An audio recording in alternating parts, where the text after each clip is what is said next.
අද ධර්මානුශාසනාව පවත්වන දේශකයන්න් වහන්සේ ගණේමුල්ල ආනන්ද බෝධි ධර්මායතනාධිපති ශාස්ත්‍රපති පූජ්‍යපාද පාතේගම සුමන රතන ස්වාමින්ද්‍රයන් වහන්සේ දේශකයන්න් වහන්සේ නමස්කාර පූර්වකව ඉතා ගෞරවයෙන් අපි පිළිගනිමු. කවුරුත් සාදුකාරයක් පවත්වන්න. සාදු සාදු. පින්වත්නි, ධර්ම ශ්‍රවණයට පෙර තිසරණ සහිත පන්සිල් සමාදන් වීම සඳහා අපි නමස්කාරය කියමු. අවසරයි ස්වාමින්ද්‍රයන් වහන්සේ. නමෝ තස් භගවතු අරහතෝ සම්මා සම්බුද්දස්ස. නමෝ තස් භගවතු අරහතෝ සම්මා සම්බුද්දස්ස. නමෝ තස් භගවතු අරහතෝ සම්මා සම්බුද්දස්ස.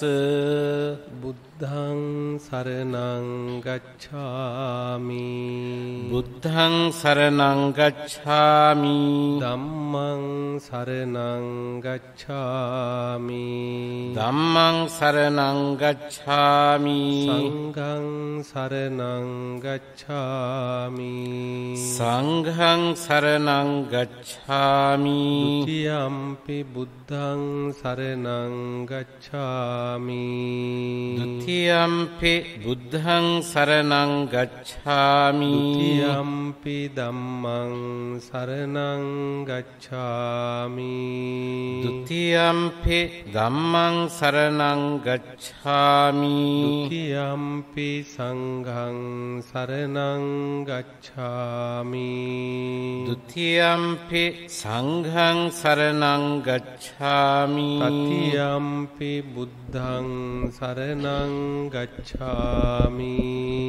තතියම්පි බුද්ධං සරණං ගච්ඡාමි. තතියම්පි ධම්මං සරණං ගච්ඡාමි. තතියම්පි ධම්මං සරණං ගච්ඡාමි. තතියම්පි සංඝං සරණං ගච්ඡාමි. තතියම්පි සංඝං සරණං ගච්ඡාමි. පාණාති පාතා වේරමණී සික්ඛාපදං සමාදියාමි. පාණාති පාතා වේරමණී සික්ඛාපදං සමාදියාමි. අදින්නාදාන වේරමණී සික්ඛාපදං සමාදියාමි. අදින්නාදාන වේරමණී සික්ඛාපදං සමාදියාමි. කාමේසු මිච්ඡාචාරා වේරමණී සික්ඛාපදං සමාදියාමි. කාමේසු මිච්ඡාචාරා වේරමණී සික්ඛාපදං සමාදියාමි. මුසාවාදා වේරමණී සික්ඛාපදං සමාදියාමි. මුසාවාදා වේරමණී සික්ඛාපදං සමාදියාමි.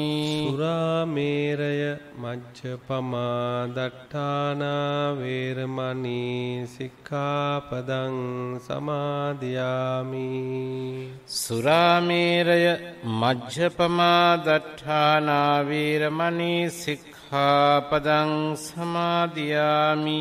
මේ තිසරණ සහිත වූ පංචශීල ධර්මය මාර්ගඵල නිවන් පිණිසම හේතු වේවා. සාදු. සමන්ත චක්කවාලේසු අත්‍රා ගච්ඡන්තු දේවතා සද්දම්මං මුනි රාජස්ස සුනන්තු සග්ග මොක්ඛදං ධම්මස්සවන කාලෝ අයං භදංතා ධම්මස්සවන කාලෝ අයං භදංතා ධම්මස්සවන කාලෝ අයං භදන්තා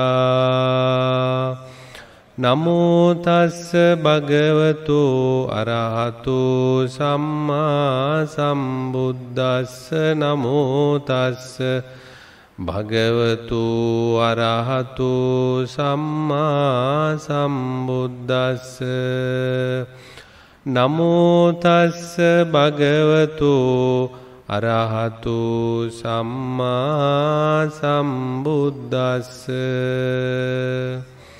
කම්මාවරණේන සමන්නාගතු විපාකාවරණේන සමන්නාගතු ක්ලේශාවරණේන සමන්නාගතු අස්සද්දෝ අච්ඡන්දිකෝ දුප්පඤ්ඤෝති.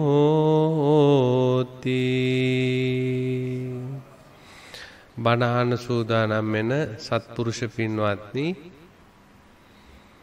අපේ බුදුරජාණන් වහන්සේ මේ දේශනාව භික්ෂුන් වහන්සේට ප්‍රමුඛ සිව්වනක් පිරිස වෙනුවෙන්ම කරපු දේශනාවක්.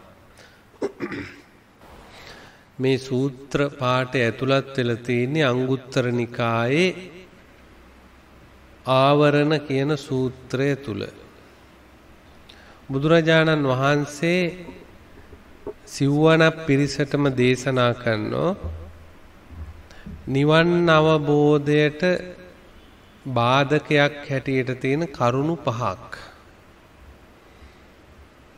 ඒ මොනවද? කම්මාවරණ, ක්ලේශාවරණ, විපාකාවරණ, අශ්‍රද්ධාව, අච්ඡන්දික බව, ඒ වගේම දුක්පාඤ්ඤ බව. කම්මාවරණ කියලා පැහැදිලි කරන්නේ යම් කිසි කෙනෙක් ආනන්තරීය පාප කර්මවලට අහු වුණොත් එයාට නිවන් මාර්ගේ විවෘත කරගන්න බෑ. මේ ඇත්තු දන්නෝ ආනන්තරීය පාප කර්ම මොනවද කියන එක. ඊළඟට ක්ලේශාවරණ. ක්ලේශාවරණ කියන්නේ නියත මිත්‍යා දෘෂ්ටික බව. අපි දන්නවා මිත්‍යා දෘෂ්ටික පවුලක අපි උත්පත්තිය ලැබුවොත් කොච්චර පින් තිබුණත් අපිට මේ නිවන් මාර්ගය විවෘත කරගන්න බෑ කියලා. ඊළඟට විපාකාවරණේන. විපාකාවරණ කියන්නේ විපාකයක් ලැබිලා තියෙන කෙනෙක් නම්. එතන විපාක කියලා කිව්වේ යම් කිසි කෙනෙක් විපාකයක් හැටියට මන්ද බුද්ධික අංග විකල යම් යම් හේතු ඇතුව ජීවිතේ ගත කරන අය උත්පත්තිය. ඒ අයට ධර්මයක් ඉගෙන ගන්නට අවස්ථාවක් ලැබෙන්නේ නැහැ අර විපාකයකින් ආවරණය වෙලා ඉන්න නිසා. ඊළඟට අශ්‍රද්ධෝ හෝති. ශ්‍රද්ධාව නැත්තම් අර කරුණු තුන තිබුණත් කෙනෙකුට ශ්‍රද්ධාව තියෙන්න ඕන.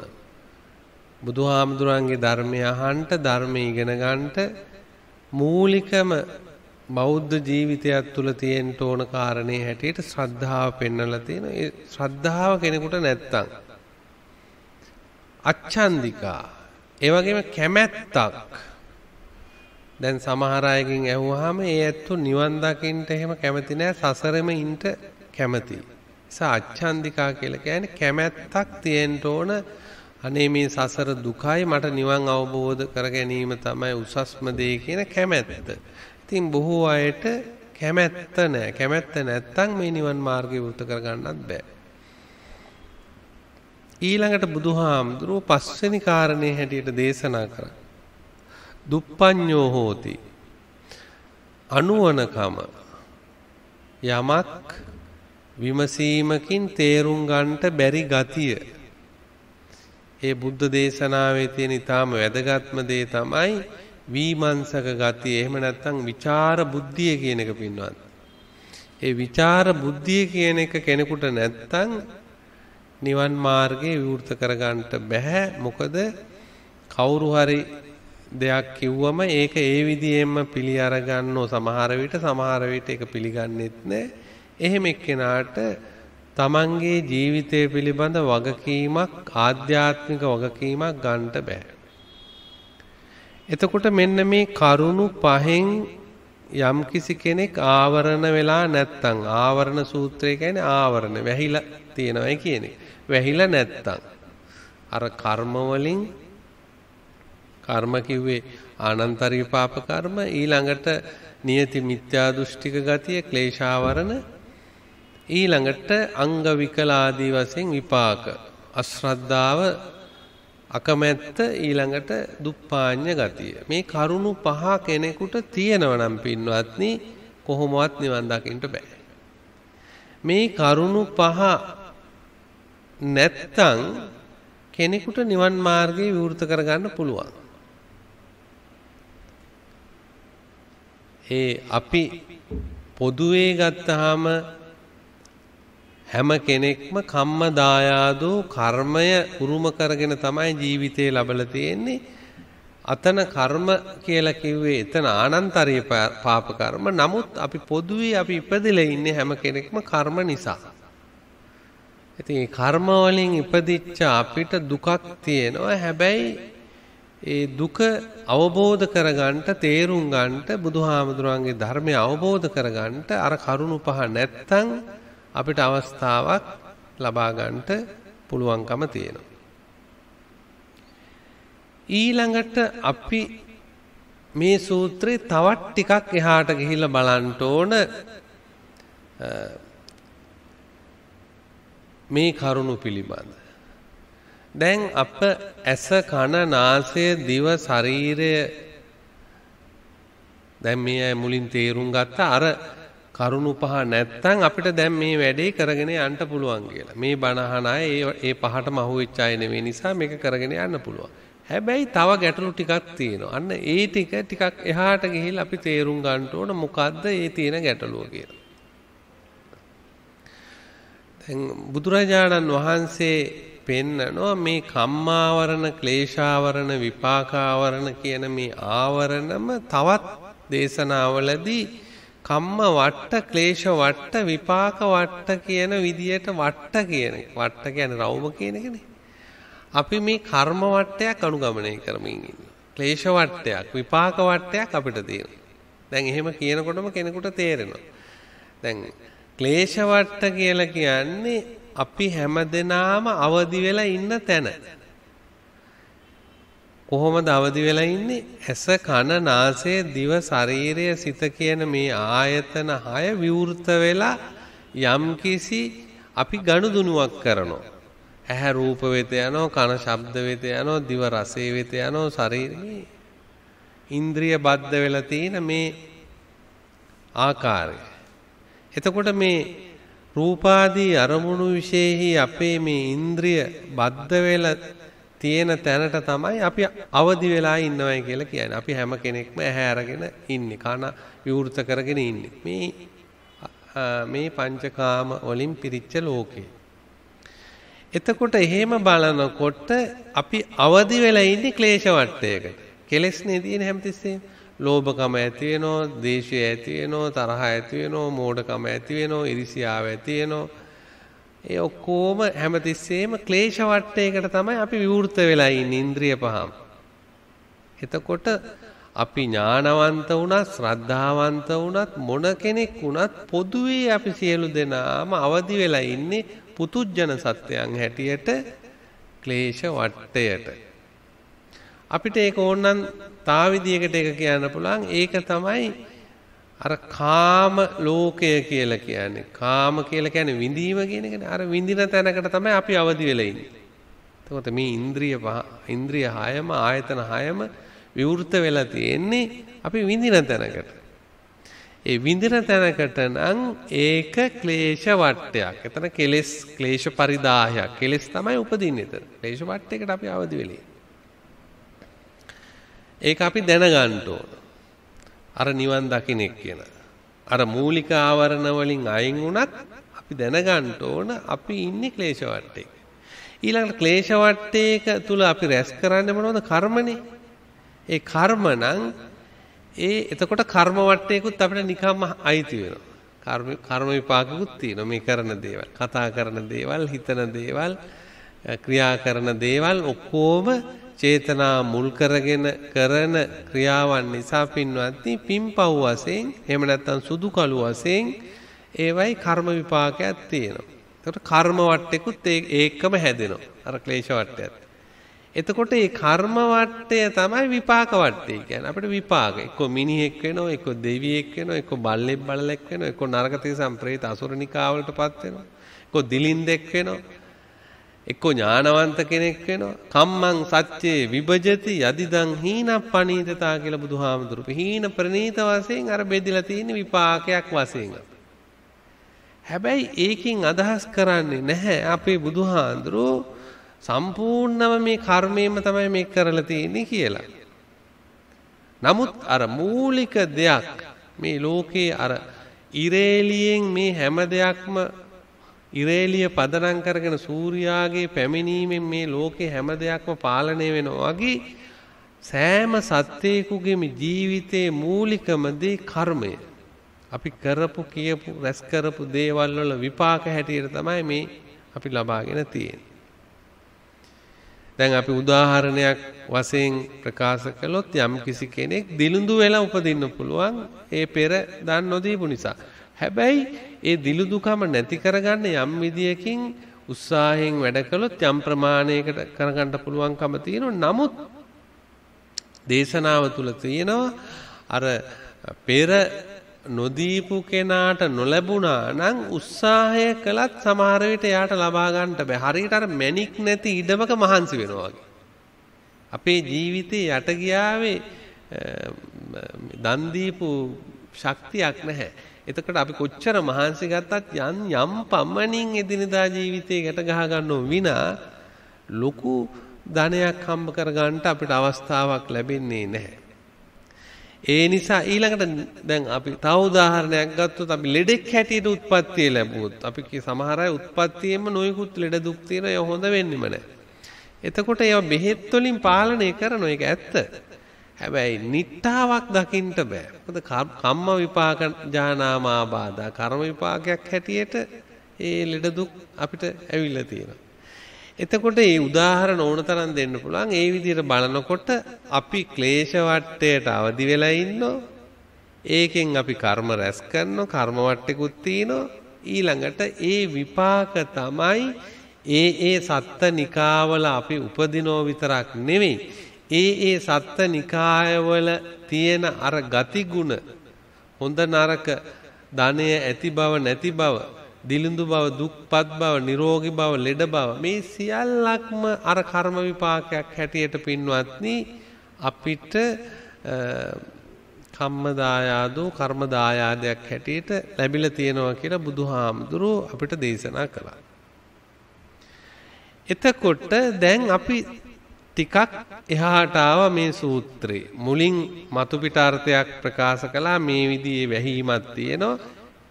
ඒ වැහිම තියෙනට කොහොමවත් මේකෙන් ගොඩ එන්න බෑ. ඒ වැහිම විවෘත වෙනකන්. ඊළඟට හැබැයි මේ විවෘත වෙලා ඉන්න අයත් යම් විදියක ක්ලේශ වට්ටයක ඉන්නවා. හැබැයි ඒක ගැන සලකන්නේ නෑ මිනිස්සු.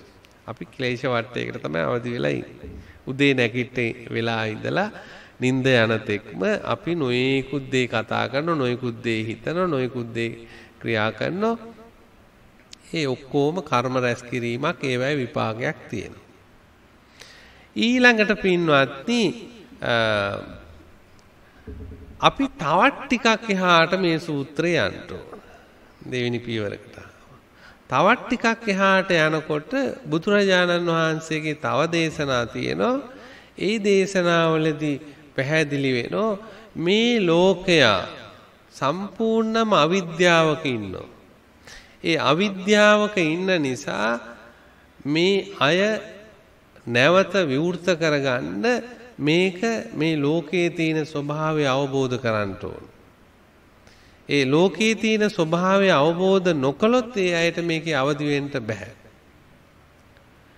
එතකොට බුදුහාමුදුරුවෝ මේ ලෝකේ කියලා පෙන්වන්නේ මොකද්ද? දැන් අපි නිවන් දකින අය ලෝකේ කියලා සලකා ගන්නේ මේ බඹයක් පමණ ජීවිතය ගැනනේ. අනිත් ලෝක මේ පෘථුවිය විශ්වය අපිට ඒවා උමනා කරන දේවල් නෙමෙයි. නිවන් දකින කෙනෙකුට අවශ්‍ය කරන්නේ මේ බඹයක් පමණ ලෝකය කියන්නේ මොකද්ද කියලා දැනගන්න එක. එතකොට දැන් බලන්න අර ආවරණ සූත්‍රයේ පළවෙනියෙන් කිව්ව කොටස නිසා මේ ලෝකේ දැනගන්න බෑ. කොහොමද? දෙවෙනි කොටසෙන් කිව්වහම එතනොත් පොඩි ආවරණයක් වෙලා තියෙනවා. දැන් මේ තුන්වෙනි කොටසෙන් කියන්නේ මොකද්ද? ඇත්ත වශයෙන්ම මේ බඹයක් පමණ ලෝකය යම් කිසි දෙයකින් ආවරණය වෙලා තියෙනවා. මොකද්ද මේ ආවරණය වෙලා තියෙන්නේ? අපි මේ ලෝකය කියලා කියන්නේ අපි පණවා ගත්තා වූ දෙයක්. බුදුහාමුදුරන්ගේ ධර්මයට අනුව. ඒ පණවා ගත්ත දෙයක් කියලා කිව්ව පමණින් මේ ඇයට එක සැරේට තේරෙන්නේ නැහැ. දැන් බුදුහාමුදුරෝ දේශනා කළා තියෙනවා අපි කොහොමද ඒක පණවා ගත්තේ? අපි පණවා ගත්තේ නාම ධර්ම මුල් කරගෙන. නාම ධර්ම කියලා කියන්නේ මොනවද? වේදනා, සංඥා, චේතනා, පස්ස, මනසිකාර කියන ධර්ම පහක් ගැනයි අපේ බුදුහාමුදුරෝ දේශනා කරන්නේ. වේදනා, සංඥා, චේතනා, පස්ස, මනසිකාර කියන ධර්ම පහක්. ඔන්නෝයි ධර්ම පහ පාවිච්චි කළා තමයි අපි මේ බඹයක් පමණ ලෝකය පණවාගෙන තියෙන්නේ. මේ ආකාරය කියලා පණවගෙන තියෙන්නේ. මේක උසයි, මහතයි, කෙට්ටුයි, මේ හම්මස්, ඇට නහර, කෙස්, නිය, දත් ආදී වශයෙන් නම් දීලා යම්කිසි පණවාගෙන තියෙන්නේ අර ධර්ම පදනම් කරගෙන. අර මනෝ ධර්ම පදනම් කරගෙන. එතකොට අපි පණවාගත් එකක් මේ ජීවිතේ නැමැති ලෝකය කියන එක. ඒ පණවාගත් එක පින්වත්නි අපි අර පණවාගත් ලෝකයේ තුල තමයි මේ ඉන්ද්‍රිය අපි හැමතිස්සෙම හසුරවන්නේ. අපිට ඊට එහා හසුරවන්න බෑ. දැන් අපි කෙස් කියලා කිව්වොත් කෙස් කළුද සුදුද? ඒ දෙකම අපි පණවගත් එක. එයා උසද කෙට්ටුද? මහතද රතුද? ආදි වශයෙන් අපි අර පණවාගත් සීමාව තුල තමයි. නෑ එයා කෙට්ටුයි කියලා කියන දැකලා. එයා කොටයි කියලා කියනවා. ඒ අර පණවාගත් මිමි වලින් අපි ඒව විග්‍රහ කරලා පෙන්눔 කරනවා. එතකොට පේනවා අපේ එහෙනම් මේ ඇස කන නාසය දිව ශරීරය කියන මේ ඉන්ද්‍රිය පහම අර පණවාගත්ත ලෝකෙන් පිට ගමන් කරන්නේ නැහැ. ඒක තුල තමයි ගමන් කරන්නේ. එතකොට මේ ඉන්ද්‍රිය ප්‍රත්‍ය වුණා අර නාම ධර්ම ප්‍රත්‍ය කරගෙන පණවාගත්ත ලෝකයේ තුල මේ ඉන්ද්‍රිය ගමන් කරන්නේත් ඒ පණවාගත සීමාව තුල විතරයි. ඊට එහා යන්න බෑ. අපි විශ්වය ගැන බැලුවත් යන්නේ ඒ සීමාව තුල තමයි. එතකොට ඒ සීමාව තුල යන්න බැරි නම් අන්නේ සීමාව තුල ඉන්ද්‍රිය හසුරවනවා නම් අපි එතෙන්ට කියන වචනයක් පාවිච්චි කරනවා ඉන්ද්‍රිය සංජානනය. එහෙනම් අපිට තියෙන ඉන්ද්‍රිය සංජානනය. ඒ ඉන්ද්‍රිය සංජානනය තමයි අපි දන්නවා, දකිනවා, තේරෙනවා, අවබෝධයෙන් තමයි ජීවත් වෙන්නේ කියන වචන ඔක්කොම පාවිච්චි කරන්නේ ඔන්න ඔතෙන්. ඇත්ත වශයෙන්ම බුද්ධ දේශනාවට අනුව ඔතන දකින දෙයක්වත් නැහැ, අහන දෙයක්වත් නැහැ, දැනෙන දෙයක්වත් නැහැ, අවබෝධ කරන දෙයක්වත් නැහැ කියලායි බුදුහාමුදුරුවෝ පෙන්නන්නේ. ඒ මොකද ඉන්ද්‍රිය සංජානනය කියලා කියන්නේ අනුමාන ඥානයකට. අනුමාන කියලා කියන්නේ මොකද්ද? අපි අනුමාන කරනවා මේක මෙහෙම තමයි කියලා. ඉස්සරත් මෙහෙම තියුණා දැනුත් මෙහෙම තමයි කියලා අනුමාන කරනවා. එතකොට ඒ දේවල් අපි දැනගත්ත දේවල් අනුව අපි මේවා තේරුම් ගන්නව මිසක් මේ එහෙකවත් යථාර්ථය පින්වත්නි අපි අවබෝධ කරන්නේ නැහැ. ඒ යථාර්ථය අවබෝධ නොකරන නිසා බුදුරජාණන් වහන්සේ දේශනා කරනවා මේ ලෝකයාට තියෙන ලොකුම ආවරණය තමයි මෙන්න මේ පණවාගත්ත ලෝකය. මේ පණවාගත්ත පපංච කියන වචනේ පාවිච්චි කරලා තියෙනවා. පපංචය කියන්නේ සංකල්ප ලෝකය. අපි මනසෙන් හැදූ ලෝකය, අපි හදාගත්ත ලෝකය, අපි මැවූ ලෝකය, අපි නිර්මාණය කරගත්තා වූ ලෝකය. ඒක මනෝමයයි. ඒ ලෝකය මනෝමයයි. මනෝමයා කියන වචනේ පාවිච්චි කරනවා. මනෝමය මේ හිතින් හදාගත්ත ලෝකයක්. හිතින් කියලා කිව්වේ අර නාම ධර්ම පාවිච්චි කරලා හරි ගස්සගත්ත ලෝකයක්. එතකොට හිතින් හදාගත්ත නාම ධර්ම පාවිච්චි කරලා හදාගත්ත ලෝකේ මනෝමය ලෝකය මේ සංකල්ප ලෝකය පින්වත්නි නිවන් අවබෝධ කරන අයට තියෙන ලොකුම ගැටලුව ඔන්නතර තමයි තියෙන්නේ. ඒ මොකද දැන් උදාහරණයක් වශයෙන් අපි ප්‍රකාශ කළොත් දැන් අපිට මේ රූපය දකින්නේ කියලා කිව්වොත් මේ රූපේ තියෙන තත්ත්වය තේරුම් ගන්නට මේ යම් කිසි කෙනෙක් රූපය දකින්නේ කියලා කිව්වොත් ඇත්ත වශයෙන්ම අපි රූපය දකින්නේ අපි දකින්නේ අපි පණවා ගත්තා වූ රූපයයි. අන්න පණවා ගත්තා වූ රූපය දකිනව නම් අපිට ඇත්ත රූපය දකින්න ලැබෙන්නේ නැහැ. එතකොට ඇත්ත රූපය ගැන මොනවද බුදුහාමුදුරු අර වගේ පැනවීම කියලා නෑ. කොට දිග මහත රවුම් ඒ කතා බුදුහාමුදුරු පෙන්නන්නේ නැහැ එතන. ඇත්ත රූපය ගැන කියන්නේ මොකද්ද? පේන පින්ඩූපමං රූපං. මේ රූපය පේන පින්ඩක් වගේ හැමතිස්සෙම බිඳි බිඳි පවත්නා වූ ධර්ම කොටාසය, ධර්ම ස්වභාවය. එතකොට අපිට ඒක පේන්නේ නැහැ. අපිට පේන්නේ ඇහැ පේන්නේ නැහැ කියන එකයි. කන ඇහෙන්නේ නැහැ කියන එකයි. ඊට පස්සේ දැන් ඉස්සර වගේ ඇවිද ගන්න බෑ කියන එකයි. අමරැලි ගහලා කියන එකයි. ඒ විදිහට අර පනවා ගත්තා වූ ලෝකයේ තුල අපි යම් දේවල් වලට බැහැගෙන අපි අර ඒක දිහා බලනෝ මිසක් අපිට සත්‍ය රූපය එහෙම නැත්නම් සත්‍ය ලෝකය අපිට අවබෝධ කරගන්නේ නැහැ. ඊළඟට මේ ඇත්තම කල්පනා කරන්න ඊටත් තව චුට්ටක් එහාට ගියොත් අපි මේ සූත්‍රේ දැන් අර පනවා ගත්තා වූ ලෝකය ඒ පනවා ගත්තා වූ රූපය ඒ පනවා ගත්තා වූ රූපය තුල යම් කිසි හැඟීමක් පහළ කළා එතනින් අපි විඳීමක් ලබනවා. අපි කියන එකට වේදනාස්කන්ධය කියලා. එතකොට මේ වේදනාස්කන්ධයට ප්‍රත්‍ය වුණේ මොකද්ද? පනවාගත්ත රූපය. එහෙනම් පනවාගත්ත රූපය තුල නම් වේදනාස්කන්ධය හටගත්තේ ඒ වේදනාස්කන්ධයත් පනවාගත්ත එකක්. ඒ පනවාගත් එක නිසා අපි කියනවා මේ වේදනාව හරි සැපදායක එකක්, දුක්ඛදායක එකක් නොයෙකුත් විදියට අපි කියනවා. අපි වේදනාවේ ආදීනව තත්ත්වයක් අපිට මතක් වෙන්නේ නැහැ. අපි විඳීමක් ගැන විතරයි අපිට හැමතිස්සෙම මතක් වෙන්නේ අපි මේ ඉස්සරහට ගමන් කරනවා. එතකොට අනිත් ස්කන්ධ දිහා බලනකොටත් ඒ විදියමයි. වේදනාවත් එහෙම. ඒක තුලයි සංඥා හටගන්නේ. මොනවද සංඥා කියලා කියන්නේ? අපි සංඥා මහා සංඥා ස්කන්ධයක් සංඥා උපාදාන ස්කන්ධයක් තියෙනවා කියලා බුදුහාමුදුරුවෝ වෙන්නේ. එක එක ඒවා අපි හඳුනා ගන්නවා සංඥා මාර්ගේ. හඳුනා ගැනීම. අනුමාන වශයෙන්. ඊළඟට සංඛාර කියලා කියන්නේ ඒක තුලම හටගන්නා වූ සිතිවිලි. අර පනවාගත්ත ලෝකයේ තුලම හටගන්නා වූ සිතිවිලි. ඒවට තමයි කර්ම කියලා කියන්නේ. ඊළඟට විඥාන. එහෙනම් මේ උපාදාන සහිත විඥානයක් එහෙම නැත්නම් සසර පැලවෙන නැවත ජීවිතයක් ලබන විඥානයක් අපි ඒකට කියනවා කර්ම විඥානය. එහෙම නැත්නම් ප්‍රතිසන්දි විඥානය. ඒ ප්‍රතිසන්දි විඥානය සහ ඊට අදාළ ප්‍රවෘත්ති විඥානය කියන මේ කරුණු සියල්ලක්ම සකස් වෙන්නේ පින්වත්නි අර පනවා ගත්තා වූ ලෝකය තුල අපි ජීවත් වීම නිසා. ඒ නිසා තමයි බුදුහාමුදුරෝ දේශනා කළේ මේ දුක තියෙන්නේ පනවාගත්ත ලෝකයේ තුල කියලා. නැත්තම් දුකක් කියලා එකක් නැහැ. ඒ නිසා අපිට මේ දුක නැති කරගන්න පුළුවන්.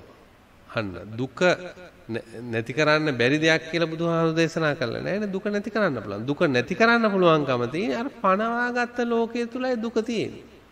හැබැයි ලෝකයේ තුල දුක නැහැ. ඒ නිසා මේ දුක නැති කරන්න පුළුවන් අර පනවාගත්ත ලෝකේ යම් කිසි කෙනෙක් තේරුම් ගත්තා. එතකොට පේනවා මේ විදියට එහාට අපේ ජීවිතේ දිහා බලනකොට දැන් භාවනා මානසිකාරයකට යම් කිසි කෙනෙක් යොමු වෙනවා නම් යොමු වෙන්නේ ওই පැත්තට. කියන්නේ එහාට අපි ගැඹුරට ගමන් කරලා කොහොමද මේ මගේ ජීවිතය කියන එක ගොඩ නැගිලා තියෙන්නේ කියන එක විමර්ශනය කරනවා. ඒක තමයි යෝනිසෝ මනසිකාර කියන්නේ. යෝනිසෝ මනසිකාර කියන්නේ නුවණින් දැකීම එහෙම නැත්නම් නුවණින් තේරුම් ගැනීම. ඒකටම තමයි අපි ප්‍රත්‍යවේක්ෂා කියන වචනයත් පාවිච්චි කරන්නේ. දැන් ඒ ප්‍රත්‍යවේක්ෂාව කියන එක දැන් භික්ෂුන් වහන්සේට නම් පුංචි දේ ඉඳලම ප්‍රත්‍යවේක්ෂාව පුරුදු කරලා තියෙනවා. දැන් ආහාරයක් ගන්න ගත්තත් ආහාර ප්‍රත්‍යවේක්ෂා. චීවරයක් ගත්තත් චීවරය පිළිබඳ ප්‍රත්‍යවේක්ෂණයක් නුවණින් දකිනවා. නුවණින් දකින්නේ මොකද්ද? මේක තුල මේ සිවුර නිසා හරි මේ ආහාරය නිසා හරි යම් කිසි කෙලෙස් සහිත සිටිවිල්ලක් හට ගන්න අවස්ථාවක් තියෙනවා නම් ඒ අවස්ථාව නැති කරන්න තමයි අර ප්‍රත්‍යවේක්ෂාව කෙනෙක් කරන්නේ.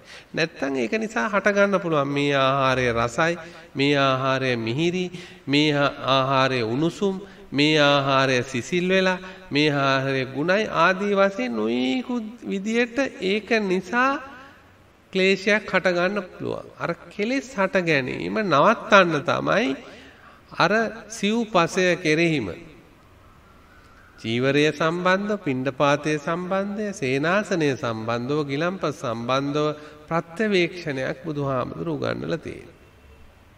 පොදුවේ අපි සියලු දෙනාටම යෝනිසෝ මනසිකාර කියලා කියන්නේ ඒකම තමයි. තවත් ටිකක් එහාට ගිහිල්ලා නුවණින් මේක ජීවිතේ එහාට බලන්ට තරම් සම්පූර්ණ නිදහස් මානසික තත්ත්වයක් ඇති කරගන්න එක.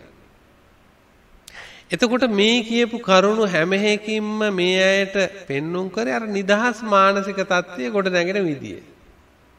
දැන් ආයි මුල ඉඳලා තේරුම් ගත්තොත් මේ ධර්මයේ ඩිංගක් අමාරු හින්දා මුල ඉඳලා තේරුම් ගත්තොත් අපි මුලින් ප්‍රකාශ කළ සම්මතයක් හැටියට කිසියම් කෙනෙක් ආනන්තරීය පාප කර්ම කරලා තියෙනවා නම්, මම මරලා තියෙනවා නම්, පියා මරලා තියෙනවා නම්, සංඝ ભેද කරලා තියෙනවා නම්, ওই විදියට ඒකේ තියෙන රහතුන් වහන්සේලා බුදුහාමුදුරන්ගේ ලේසලේ ওই විදිහේ දේවල්. එදා බුදුහාමුදුර වැඩ ඉන්න කාලේ ඒව සියල්ලක්ම වළංගුයි. දැන් මේ කාලෙත් මව්පියෝ මරණ මිනිස්සු ඉන්නවා. එතකොට එහෙම අයට බුදුහාමුදුරන්ගේ ධර්මය අනුව නිවන් මාර්ගය විවෘත කරගන්න බෑ. ඒක හරියට අර පැලවෙන්නේ නැති ගහක් කඳින් කැපලා දැම්මා වගේ තල් ගහක්.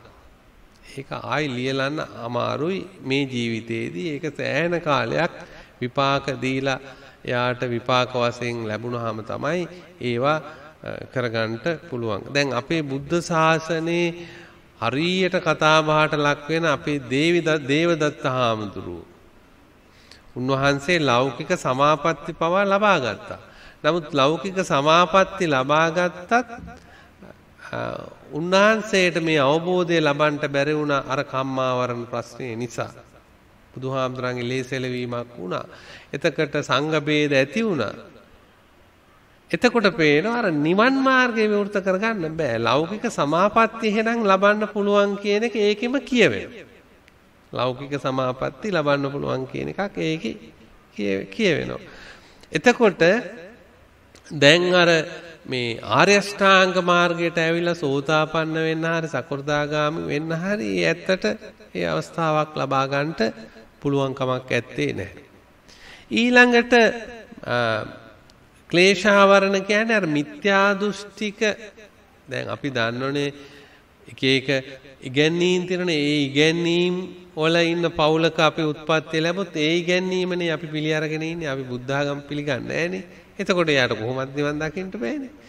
ඊළඟට විපාක වශයෙන් නම් කන් ඇහෙන්නේ නැත්නම්, ඇස් දෙක පේන්නේ නැත්නම්, මන්ද බුද්ධික නම් මොලේ හැදිලා නැත්නම්, එතන ගොළු බවක් තියෙනවා නම් ඉතින් යා කොහොමද මේ වැඩ කරගෙන යන්නට කරන්න බෑනේ. ඒක තමයි මේ බුදුහාමුදුරු කියන්නේ. ශ්‍රද්ධාවක් නැත්නම්, කැමැත්තක් නැත්නම්, පොඩි නුවණක්වත් එයාට නැත්නම් මේ වැඩේ කරන්න බෑ. එතකොට ඔන්නෝක සාමාන්‍ය අර්ථයක් විතරයි. අපි දැන් යම්කිසි අදහසක් මේ ඇත්තන්ට දුන්නා. දැන් මේ පහම අපිට නැහැ. අපි ආනන්තරී පාප කර්ම කළා නැහැ මේ කවුරුවත්. ඊළඟට ක්ලේශාවරණයක මිත්‍යා දෘෂ්ටිකත් නෙවෙයි. ඊළඟට විපාකත් මේ ඇයට නැහැ. හොඳට ඉන්ද්‍රිය ඔක්කොම තියෙනවා. ශ්‍රද්ධාවක් තියෙනවා, කැමැත්තක් තියෙනවා, නුවණක් තියෙනවා, හොඳ අධ්‍යාපනයක් ඔක්කොමද. හැබැයි ඔක්කොම තිබුණත් ඊටත් වඩා තව එහා ආවරණයක් තියෙනවා කියලා පෙන්නුවා. අන්න ඒක තමයි පින්වත්නි අර පණවා ගත්තා වූ ලෝකේ. ඒක ගැඹුරු. ඒ පනවාගත්තා වූ ලෝකය අපිට දකින්න බැරි හේතුව මොකද්ද කියන එක පෙන්නවා. ඊට මැද තියෙන තව එකක් පෙන්නලා. ඒ තමයි අපි මේ ක්ලේශ වටේට ආවරණය වෙලා ඉන්නෝ. ඒවයි විපාක ලබනෝ. ඊළඟට කර්ම රැස් කරනෝ. ඒ අණුව බෙදිලා අර කම්මං සත්‍යයේ විභජිත කියු විදිහට එක විදිහට එක ජීවිත ලබාගෙන අපි ඉන්නේ. නමුත් අර ක්ලේශ වටේට අවදි වෙලා හිටියත් මිනිස්සයා අනිත් සත්‍යයන්ට වඩා බුදුහාමුදුරුවෝ පෙන්නනෝ.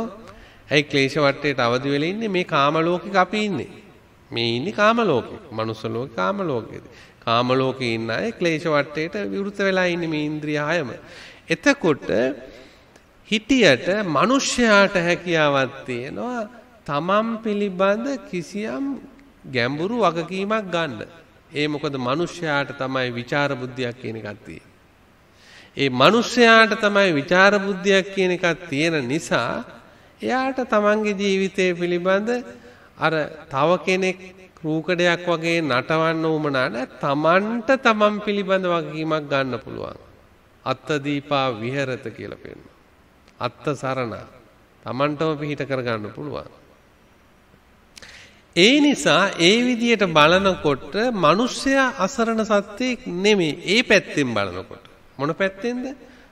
තමන්ට තමන් පිහිට කරගැනීමේ හැකියාව දිහා බලනකොට අසරණෙක් නෙමෙයි මිනිස්සු. දැන් බල්ලෙක් ගත්තොත් තමන්ට තමන් පිහිට කරගන්න බෑ. එතකොට ඒ පැත්තෙන් බලනකොට ඒගොල්ලන් අසරණයි. ප්‍රේතනිකාවල් ප්‍රේත ලෝකවල ඉන්න අය අසරණයි. අන්නේ හැකියාව නිසා බුදුහාමුදුරෝ දේශනා කරනෝ ඒගොල්ලන්ට මේ ලොකු ආවරණය එහෙම නැත්නම් මේ සම්මුති ලෝකය ප්‍රඥප්ති ලෝකය පනවාගත්ත ලෝකය විවෘත කරගන්න පුළුවන් ඒගොල්ලන්. ඒ සඳහා නිකන් නෙමෙයි. දැන් සිද්ධාර්ථ බෝධිසත්වයෝ නම් චතුරංග සමන්නාගත වීරියක් ඉපදෙව්වා. ඒ නිසානේ බුදුහාමුදුරෝ අපිට වීරියක් වුණා කියලා පෙන්වන්නේ. වීරියක් අවශ්‍යයි. සිහියක් වුමනයි. ප්‍රඥාව වුමනයි. ඒ සියලුම උපකරණ අපි හරි විදියට භාවිතා කිරීමෙන් තමයි පින්වත්නි මේ අපිට මේ ප්‍රඥප්ති ලෝකය එහෙම නැත්නම් මේ අන්ධකාර ලෝකය සම්පූර්ණයෙන්ම අයින් කරලා ආලෝකය කියන එක සාක්ෂාත් කරගන්නට හැකියාවක් ලබා ගන්න. එතකොට ඒක කරන්නට හැකියාවක් ලබනවා කියලා කියන්නේ මොකද්ද? අපි කලින්ම ඒක තේරුම් ගන්න ඕන. තේරුම් නොගෙන බෑනේ. ඒ නිසා තමයි සුතවා ආර්ය ශාවකා කියලා බුදුහාමුදුරෝ දේශනා කළේ. අසුතවා පුතුජනෝ.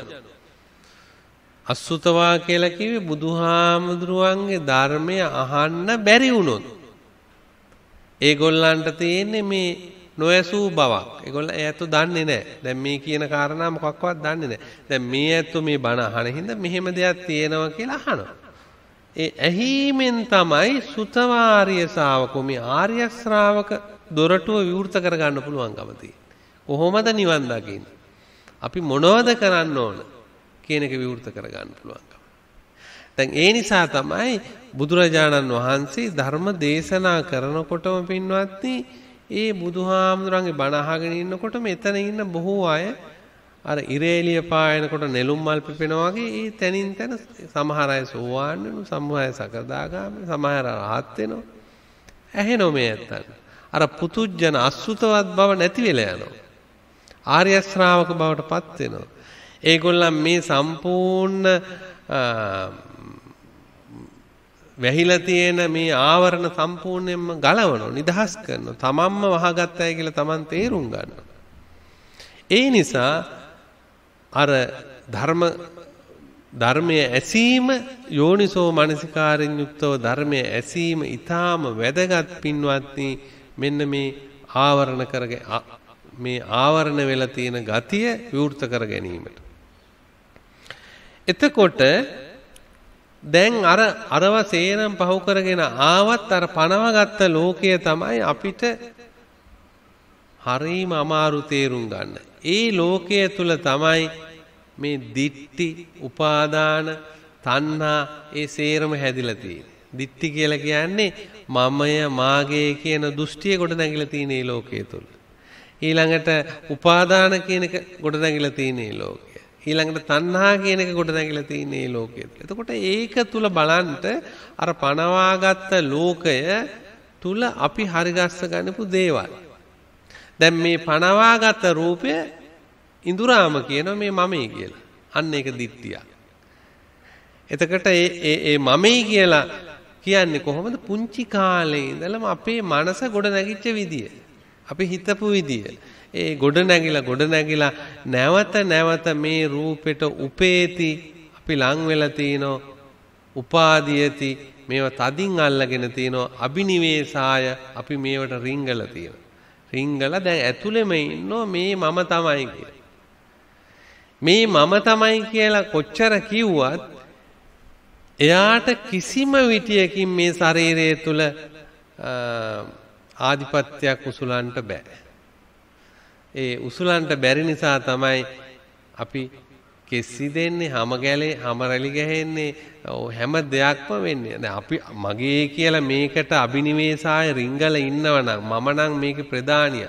මට තමයි නම් මේක අයිති. ඒකේ මට ඕන විදිහට මේව පාලනය වෙන්න ඕනේ. එහෙම කරන්න බෑ. එතකොට පේනවා මේ බොරුව, මේ මායාව, ඒ මිරිඟුව අපි අහුවෙච්ච දේ අපිට එතනින්ම පින්වත්නි තේරුම් ගන්නට අවස්ථාවක් ලැබෙනවා. ඒ නිසා බුදුරජාණන් වහන්සේ පෙන්නනවා අපි මේක කලින්ම තේරුම් අරගෙන යම් කිසි දෙයක් මේ සඳහා කරන්න ඕන. ඒ කරන්න අපිට කාරණා මූලික තුනක් තියෙනවා. පළවෙනි කාරණේ තමයි මේ ඉන්ද්‍රිය සංවරය කියන එක. ඉතින් අපිට පොඩ්ඩක් මේක සමනය කරන්න ඕන. සමනය කිරීමක් කියන එක තමයි පෙන්වන්නේ ඉතින්. සමනය කරන්න නැතුව එක සැරේට මේක කරන්න බෑ. ඒ ඉන්ද්‍රිය සංවරය. දැන් ගිහි කාම්භෝගී ජීවිතයක් ගත කරනකොට 100% අයින් වෙන්න බෑනේ කිසි දෙයකින්.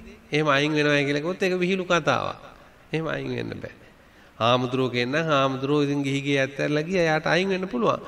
ගිහියට එහෙම අයින් වෙන්න බෑ. ළමයි ඉන්නෝ, රස්සා තියනෝ, පෞල් ජීවිත තියනෝ, ව්‍යාපාර තියනෝ. ඒව කරගෙන යන්න ඕන. නමුත් ඒව කරගෙන යන ගමන්ම එයාට හැකියාවක් තියෙන්න ඕන තරමක් දුරට අර මේක අහපු නැති මේක දන්නේ නැති එක්කෙනාට වඩා අහපු කෙනෙක් හැටියට මම ඉන්ද්‍රිය ටිකක් පාලනය කරන්න ඕන. ඒ කියන්නේ මේ ක්ලේශ වටයට අහු වෙලා ඉන්න ගතිය ටිකක් ලිහිල් කරන්න ඕන. ක්ලේශ වටයට තදින්ම අහු වෙලා ඉන්නවනේ. ලෝභ දේශ මෝහ වලින් යුක්ත මේ ක්ලේශ වටයට අහු වෙලා මේ පංචකාම සම්පත්තීන් නැමැති ක්ලේශ වටයට අහු වෙලා ඉන්න ගතිය ටිකක් ලිහිල් කරනවා. ඒ ලිහිල් කරන්න තමයි අපේ බුදුහාමුදුරුවෝ පෙන්නලා තියෙන්නේ අර කර්ණීය සූත්‍රයේ දේශනා කරන්නේ. සල්ලේකතා සුපරතා සැහැල්ලු ජීවිතයක්, අන්න සරල ජීවිතයක්. ඒක මේ සල්ලි තීනවද දුප්පත්ද කියන ප්‍රශ්නේ නෙමෙයි එතන තියෙන්නේ. නිවන අරමුණු කරගත් එක්කෙනා කෝටි ප්‍රකෝටි ගාණක් ධනය තිබුණත් එයා සරල ජීවිතයකට හැඩගැහෙනවා. ඒ සල්ලි නැතිකම නිසා නෙමෙයි. ඒ නිසා අපි තේරුම් ගන්න ඕන නිවන මුල් කරගත්තාම අපි සරල ජීවිතයකට ඊළඟට අපි බොහොම සැහැල්ලුවෙන් අපේ ජීවිතේ නඩත්තු කරගන්න හැකියාවක් වෙනවා. අපි ඇසුරු කරන දේ, අපි පරිහරණය කරන දේ බොහොම සැහැල්ලුවෙන් පරිහරණය කරගන්නට පුළුවන්කමක් ඇති වෙන්න ඕන.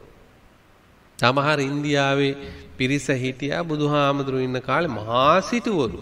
හැබැයි මේ ධර්මය අහලා පින්වත්නි ඒ ඇත්තන්ගේ අර සිටු මාලිගාවල් වලට ගියාම ඔය අපි හිතන විදියට මැණික් ඇද්දල මුතු නොයිකුත් දේවල් වලින් පුරවගෙන හිටියේ නෑ.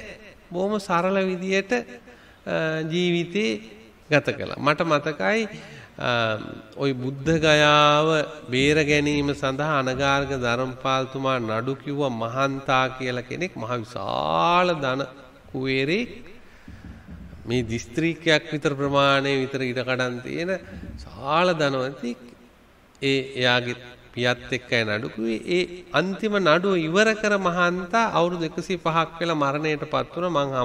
මං ගිහින් තියෙන ගෙදරට විශාල මාලිගා. නමුත් මේ නිකන් පොඩි ඇඳක වාඩි වෙලා චපාති දෙකක් ආහාරය අරගෙන පුංචි බංකුවක් තමයි වාඩි වෙන කාමරේ තියලා තිබුණේ. ධනය කොච්චරද කියලා කියන්නේ යාවත් දන්නේ නැහැ. නමුත් ඒක අර බුදු දහම නිසා ආපු සරලත්වයක් නෙමෙයි. ඒ මිනිස්සුන්ගේ සංස්කෘතිය තුලින් ඒ මිනිසුන්ට දායාද වෙච්ච සරලත්වය. ඒක හරි ශ්‍රේෂ්ඨයි. අපිට වෙලා තියෙන ප්‍රශ්නය අපිට මුදල් තියනවටත් වඩා අපි පෙන්눔 කරන්න බාහිර ආටෝප සාටෝප වලින් අපේ ජීවිතේ ගොඩනගාගෙන අපි අවුල් කරගන්නවා. ඒ අවුල් වීම නිසා අපිට මේකෙන් ගැලවෙන්න බැරි තැනක්ම අපි හරි ගස්ස ගන්නවා. ඒ හරි ගස්ස ගත්තාම අපිට මේකෙන් නිදහස් වෙන්න බෑ. ඊ තරමටම අපි බඩු මුට්ටු වලට දේවල් වලට අපි පුදුම විදිහට ඇලිලා ඉන්නවා. ඒකට ආස කරනවා. ඒවා ගෙනල්ලා තියාගන්න. ඒවා පෙන්눔 කරන්න. නොයිකුත් ඒක අපි අර සුබරතා කියන එක පහසුවෙන් මේ පෝෂණය වෙන්න ඕනේ කියන අදහස වැඩි දෙනෙකුට නෑ පින්වත්. හැබැයි ඔබ තේරුම් ගන්න ඕන නිවන් අවබෝධ කරන්ට නම් ඒකාන්ත කොටම අපි සැහැල්ලු ජීවිතයක් පහසුවෙන් අපේ ජීවිතේ නඩත්තු කර. ඒ නිසානේ අර භික්ෂුන් වහන්සේට හදලා දුන්නේ පාත්‍රේ සිවුර අමතර සිවුරක් දුන්නා. පාවහනුත් බුදුහාමුදුරෝ අනුමත කරලා තියෙනවා. එතකොට ඒ වගේ සරල කොටසක්. ඒ සරල බඩු ටිකක් විතරයි භික්ෂුවකට උරුම වෙලා තියෙන්නේ. ඉතින් දැන් ওই පන්සල් එහෙනම් එතකොට කියයි මේ පන්සල් හරි විශාල පන්සල් විශාල තියෙන. ඉතින් පන්සල් මේ සෙනගගේ වැඩ කරන්න එපා. ධර්මශාලාව ඕන. සංඝයා වහන්සේලා නොයෙකුත් ප්‍රදේශ වලින් එනවා. ඒ විදියට දැන් ඉතින් පන්සල් ලොකුවට හරි ගස්සලා තියෙනවා. නමුත් අපි හැමෝම තේරුම් ගන්න ඕන අපි ඒක හරි විදියට කරනවද නරක විදියට කරනවද කියන එක තමන් හොඳට තේරුම් ගන්න ඕන. අපි බුදුහාමුදුරුව අපිට නිවන් දකින්න නම් යම් කිසි වැඩපිළිවෙලකට එන්න ඕන. ඒ නිසා ඒකේ පළවෙනි මූලිකම පාඩම බුදුහාමුදුරුව දෙන සල්ලේකතා සුබරතා සැහැල්ලු ජීවිතයක් චාම් ජීවිතයකට හැඩගස්වා ගන්න එකයි. ඊළඟට දෙවෙනි කාරණය මේ ඉන්ද්‍රිය দমনය කියන එක. මුළු ජීවිත කාලෙම කොච්චර රූප බැලුවත් මේකේ අවසානයක් වෙන්නේ නැහැ. කොච්චර ශබ්ද ඇහුවම මේක කොච්චර කෑම ಜಾති ලෝකේ කියලා කෑවත් මේක ඉවර වෙයි. ඒ නිසා මේ ඒකෙත් යම්කිසි සීමාවක් ඇති කරගෙන අපේ ජීවිතේ අපේ මේ ඉන්ද්‍රිය පාලනය කරන්න අපිට හැකියාවක් ලැබෙයි. තවත් එහාට මේ ඉන්ද්‍රිය පාලනය කරන හැටි ඊටාම ගැඹුරින් බුදුහාමුදුරුවෝ දේශනා කළා. ඒව කියන්න වෙලාවක් නැහැ. ඊළඟට පින්වත්නි ඒ ටික වෙනමති වෙද්දී දෙවනුව අපි කිසියම් භාවනාවකට එන්න ඕන බෞද්ධ හැටියට. භාවනා නොකරන එක හොඳ නැහැ. හොඳ දෙයක් නෙවෙයි. අපි බෞද්ධයෝ නම් අපි නිවන් දකින්න කැමති නම් අපි දුකට අකමැති නම් අපි ටික ටික හරි භාවනා පුරුදු කරන්න ඕන. ඉතින් මේ භාවනා පුරුදු කරන එක්කෙනාට ඉස්සෙල්ලම අඩු වශයෙන් ওই චිත්ත භාවනා ක්‍රමයක්, ඒ කියන්නේ සමත භාවනා ක්‍රමයක් හරි පුරුදු කරන්න ඕන. බුද්ධානුස්සති භාවනා, මෛත්‍රී භාවනා, කරුණා භාවනා. ඒ කරුණා භාවනාව කියලා කියන්නේ අනුන්ගේ දුකටපත් වෙච්ච කෙනෙකුට පිහිටවීමේ කරුණාවනේ. ඒ භාවනාව හුරු කරපු එක්කෙනා ඕන කෙනෙකුට පිහිට වෙන්න කැමති. ඒක තමයි මනුෂ්‍ය ධර්ම දියුණු වෙනවා. එතකොට ඒ චිත්ත භාවනා වලින් විශේෂයෙන් පින්වත්නි මනුෂ්‍ය ධර්ම දියුණු වෙනවා. කරුණාව, මෛත්‍රිය, මුදිතාව, පිහිටවීමේ ගුණය අර මනුෂ්‍ය ධර්ම. ඒ මනුෂ්‍ය ධර්ම දියුණු වීම ඊටාම අවශ්‍යයි. මොකද අපේ බුදුහාමුදුරුවෝ පෙන්වන්නේ උත්තරී මනුෂ්‍ය ධර්ම. උත්තරී මනුෂ්‍ය ධර්ම කියලා කිව්වේ සෝවාන් වීම, සකෘදාගාමී වීම ආදී ඉහළට ගිය අවබෝධයන්. එතකොට අර පහළ තියෙන ප්‍රාථමික தත්ත්වයේ දේවල් අපි ළඟ නැත්තම් පින්වත්නි මේ ඇත්තම කල්පනා කරන්න කොහොමද අපි අරව ලබනවා කියන එක. ඉතින් ඒ කතාවේ තේරුමක් නැහැ. ඒ නිසා මේක කරන්න පුළුවන් විදියට කරන්නයි කියලා. ඒ කරන්න පුළුවන් විදියට කරනකොට අන්න ඒ අයට පුළුවන් කිසියම් පුංචි භාවනා ක්‍රමයක් දවසට ගන්න මේ දරුවන්ට උගන්වන්න. ඒ භාවනා ගැන දැන් බලන්න මෛත්‍රී භාවනාව ගැන සලකනකොට බුදුහාමුදුරුවෝ සූත්‍ර ගණනාවක් තියෙන පුදුම හිතන ඒවා කියලා තියෙන විස්තර. එක ශරණයක් අසුරු ශරණයක් මෛත්‍රී කිරීමෙන් ලැබෙන පිහිට ආරක්ෂාව ආශිර්වාදය ප්‍රතිඵලය කොච්චරද කියනවා මහ විශාල වශයෙන් විග්‍රහ කරලා තියෙනවා.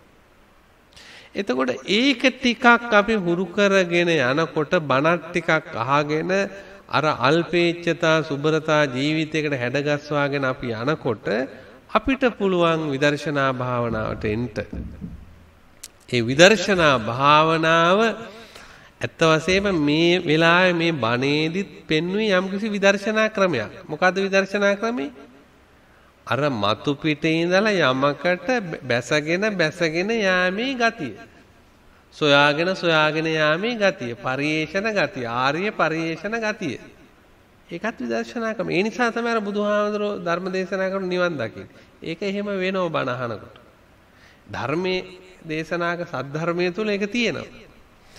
එතකොට යම් කිසි කෙනෙක් හොඳ මානසිකාරයෙන් ධර්ම මානසිකාරය උපදවගෙන බණ ඇහුවොත් සමහර විට යාට විදර්ශනා ඥාණය ඉතා පහසුවෙන් උපදවා ගන්න පුළුවන් අවස්ථා තියෙනවා. ඒක බෑ කියලා කියන්න බෑ.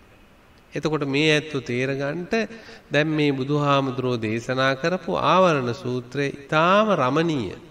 අපේ ජීවිතය ගැන දේශනා කරපු සූත්‍රයක්. අපි ඉන්නේ කොහේද?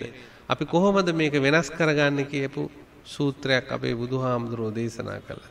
ඉතින් මේ ඇත්තෝ නැවත ඒක අධ්‍යයනය කළා.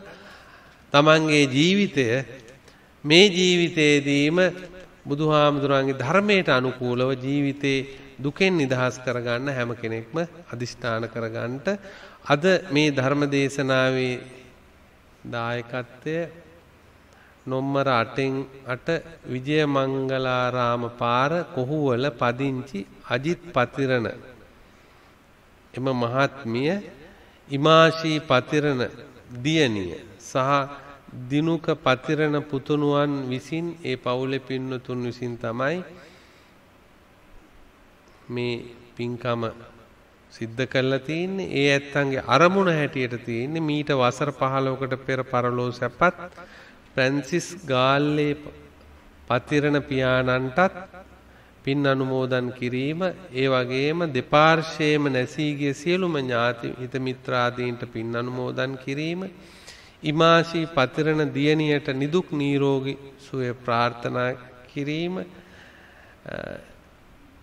ඇයගේ අධ්‍යාපන කටයුතු සාර්ථක කර ගැනීමට තුනුරුවන්ගේ ආශිර්වාද ප්‍රාර්ථනා කිරීමට දැනට 80 වැනි වියේ පසුවන එම්.කේ. ලීලාවතී පතිරණ මෑණියන් වහන්සේට නිදුක් නිරෝගී සම්පන්නිය ප්‍රාර්ථනා කිරීම, අජිත් පතිරණ මහත්මයා එම මහත්මිය ඇතුළු පවුලේ සැමට නිදුක් නිරෝගී සුව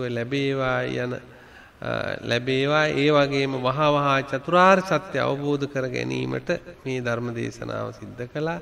ඒ වගේම ධර්ම දේශනේ පැවැත් වූ ස්වාමින් වහන්සේටත්, ඒ වගේම බෞද්ධ නාලිකාවේ සභාපති අතිපූජ්‍ය දරණාගම කුසල ධම්මනායක ස්වාමින් වහන්සේ ඇතුළු කාර්ය මණ්ඩලයටත් සියලු දෙනාටමත් මේ පින් ලැබේවා, ඒ ඇත්තන්ටත් නිවන් සුවය පිණිස මේ පින් හේතු වේවා කියන ප්‍රාර්ථනාව හොඳ ප්‍රාර්ථනා රාශියක් ඇතුවයි මේ පින්කම සිද්ධ කරන්නට යෙදුනේ. ඒ නිසා මේ වෙලාවේ ඒ නම් සඳහන් කළ මිය පරලෝකීය ඇත්තන්ටත් ඒ වගේම සියලු දෙවියන්ටත් මේ පින් පිහිටීමෙන් එයාගේ ජීවිතය යහපත් භාවයට පත් වේවා. ඒ මිය පරලෝකීය ඇත්තන්ට උතුම් නිවන් සම්පත්තිය පිණිස මේ පින් හේතු වේවා කියලා ප්‍රාර්ථනා කළ යුතුයි.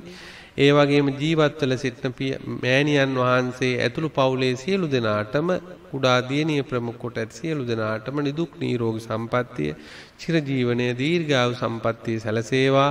කායික පීඩාදී දුක් වේදනාවන්ගෙන් තොර සතවර්ෂ කාලයක් යහපත්ව කටයුතු කරන්නට ශක්තිය බලය වාසනාව සැලසේවා. සියලු දෙනාටම බුදුපසේ බුදුමහරහතන් වහන්සේ නිවි සැනසී පෙමනවදාල පරම ශාන්තමා මහ නිවන් සම්පත්තියම අවබෝධ වෙත්වා කියලා සාදු ප්‍රාර්ථනා කරන්නට.